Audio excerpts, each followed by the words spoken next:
queen! We have lost your mind! It's a sentence Cersei Lannister repeats like a mantra throughout the entire show. She says it to her enemies, she says it to her lovers, and mostly, she says it to herself. But in this specific scene, something terrifying happens. She screams the words, I am the queen! And nothing changes. The guards don't stop. The High Sparrow doesn't flinch. The Septa keeps walking. And if you look closely at Lena Headey's face in that moment, really look, you'll see something behind the rage that she doesn't want you to see. Fear. Not fear of pain. Fear that the words have stopped working. Fear that maybe they never worked at all. Now, most people watch this scene and think it's just Cersei getting outplayed. A tactical mistake. A miscalculation. But what if I told you that this moment exposes the single biggest lie in Game of Thrones? What if I told you that Cersei Lannister, the woman who terrorized Westeros for 8 seasons, was never actually powerful? Not even once. I know. She sat on the Iron Throne. She blew up the Sept of Baelor. She drank wine while watching her enemies burn. But if you look closely, and I mean really closely, using the lens of how real-world politics actually works, you'll realize that Cersei never owned any of that power. She was just borrowing it. And like any predatory loan, eventually the interest comes due. And here's a challenge for you. By the end of this video, I want you to tell me in the comments, name one moment where Cersei used power that was truly, completely hers. Not her father's gold, not her son's crown, not the mountain's strength.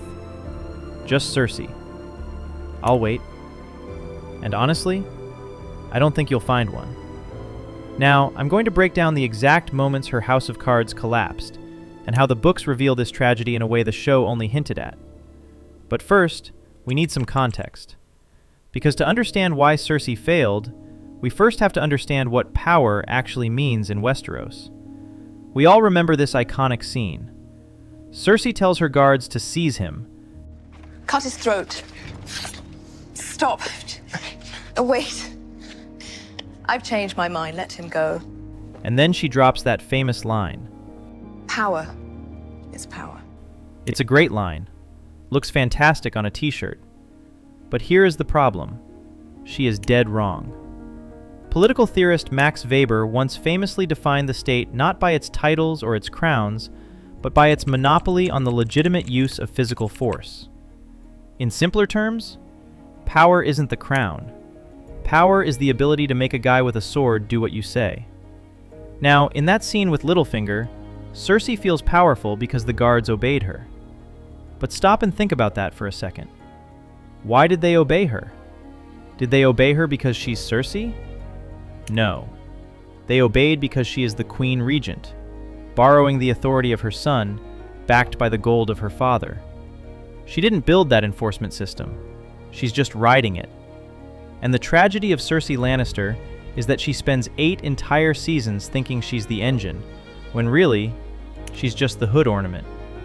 And to really see how borrowed that power was, we have to look at the man who actually held the keys. When Tywin returns to King's Landing in Season 3, the show does something brilliant with the architecture that most people miss. Tywin doesn't just take over the meetings, he physically relocates the government. He moves the small council sessions from the Red Keep to the Tower of the Hand, his personal workspace. Now, this isn't Tywin being petty. This is Tywin demonstrating physics. He is telling the entire kingdom, the government happens where I am. If you want to rule, you climb my stairs. And watch what happens to Cersei in this ecosystem. She has the title of Queen Regent. Joffrey has the crown. But Tywin controls the access. He controls the procedure. He controls the money. And because he controls all of those things, Cersei's power instantly vanishes. Look at the scene where Tywin tells Cersei she will marry Loras Tyrell. Watch Lena Headey's face carefully when she realizes what's happening. The anger is there, yes, but underneath it, just for a second, you see something else. Helplessness. She hates it. She refuses. She argues. No, I won't do it. Yes, you will. But she can't stop it. Because the enforcement mechanism, the guards, the gold, the political alliances, doesn't answer to her. It answers to Tywin. She's a passenger in a car her father is driving. And here's the thing that makes this even more painful. In the books, in A Feast for Crows, we actually get inside Cersei's head. And we learn that she doesn't just admire Tywin, she actively tries to become him. She mimics his strategies. She repeats his lessons to herself. She even tries to use his silence trick in negotiations. But she misses the fundamental lesson. Tywin's power wasn't in his personality, it was in his infrastructure. Decades of fear, alliances, debts owed, and a reputation built on the utter destruction of House Rain. Cersei copies the style but not the substance. It's like watching someone imitate a surgeon's confidence without ever going to medical school. And when the surgeon dies, the patient bleeds out. Because once Tywin is gone, Cersei grabs the wheel and immediately drives the car off a cliff. In Season 5, she makes the single stupidest decision in the history of the Seven Kingdoms. She rearms the Faith Militant. Now, why does she do this? In her mind, she's being clever. She wants to destroy the Tyrells, but she doesn't have the political capital to do it herself. So she outsources the violence. She gives the High Sparrow the legal right to arrest people, thinking he'll act as her personal hitman. Basically, she takes out a loan. She borrows legitimacy from the gods to pay for her revenge. But here's the thing about borrowing power. The lender sets the rules. There's a moment in Season 5, Episode 4, where King Tommen tries to get Loras released. The Faith Militant physically blocks his path. They don't care that he's the king. They don't bow. They don't move. And if you look at Tommen's face, Dean Charles Chapman plays it perfectly. You see this confused, almost childlike realization that the crown on his head means nothing to these men. And why would it? Cersei gave them the monopoly on violence. She literally signed a document that said, "Your swords are now legal." The moment she did that, she stopped being the queen and started being just another sinner. She thought power was a thing, like a sword or a bag of gold, that you could hand to someone and then take back whenever you wanted. But power isn't a thing, it's a relationship. And the moment the Faith Militant decided their relationship was with the gods and not with the crown, Cersei was finished. She just didn't know it yet. Now, if you think the show makes her look incompetent, the books make it absolutely painful. In A Feast for Crows, there's this subplot that I think is the single best metaphor for Cersei's entire reign, and the show never even touches it. Cersei needs a royal fleet, but she doesn't trust the actual admirals, because of course she doesn't. So she promotes this nobody named Orain Waters. Why? Because he's handsome. Because he looks like Rhaegar Targaryen. Because he flirts with her and makes her feel powerful. She gives him money to build massive warships, dromons, expensive ones. She thinks she's building her own navy, her own instrument of force, something that finally belongs to her and not to Tywin's ghost. But what happens? The moment things go sideways in King's Landing, Orain Waters just sails away. He takes the entire fleet and becomes a pirate king in the Stepstones. Just let that sink in for a second. She paid for the ships. She named the admiral. She thought every piece of it was hers. But because she never commanded the loyalty of the men on those boats, because they followed the admiral, not the queen, the power was never real. It was a rental. And when the lease expired, the repo man took the fleet. That's not just a subplot. That's Cersei Lannister's entire life in one story. And this brings us to that famous line. I choose violence. Fans loved this moment.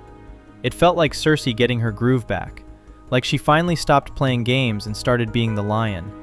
But with everything we've discussed, watch that scene again. Watch Lena Headey's eyes right before she says the line. There's no triumph in them. There's exhaustion. Because I choose violence isn't a power move, it's a confession. She's admitting out loud that she has lost the game of politics, lost the game of legitimacy, lost every law and alliance and institution she could hide behind. Violence is all she has left. And even that violence isn't hers.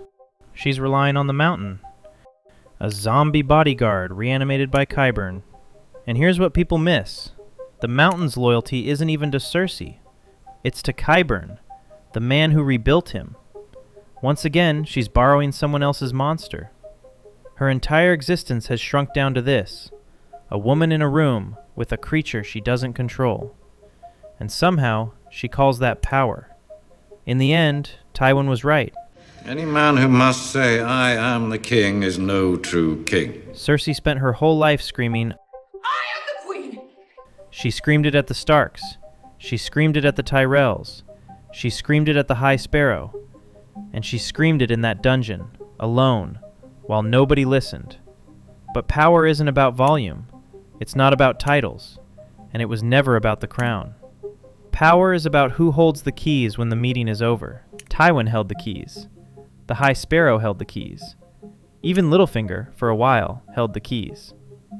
And here's the part that genuinely makes me feel something for Cersei. Because in the books, we learn that she knew this. Deep down, in those private chapters in A Feast for Crows, there are moments where she almost sees it, almost understands that she's performing power rather than holding it. But every time she gets close to that realization, she buries it.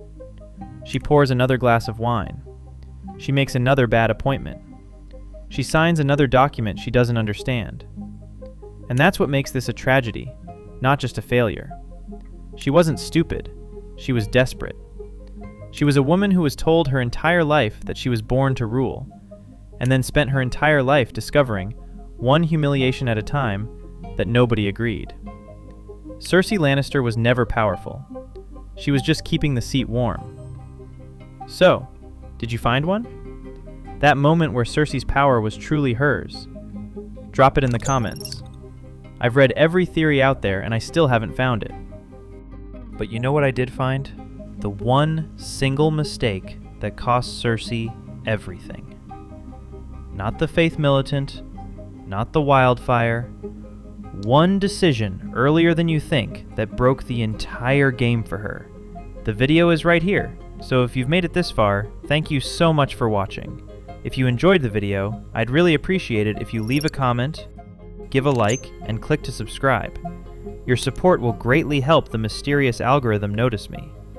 See you next time. Until then, stay cold.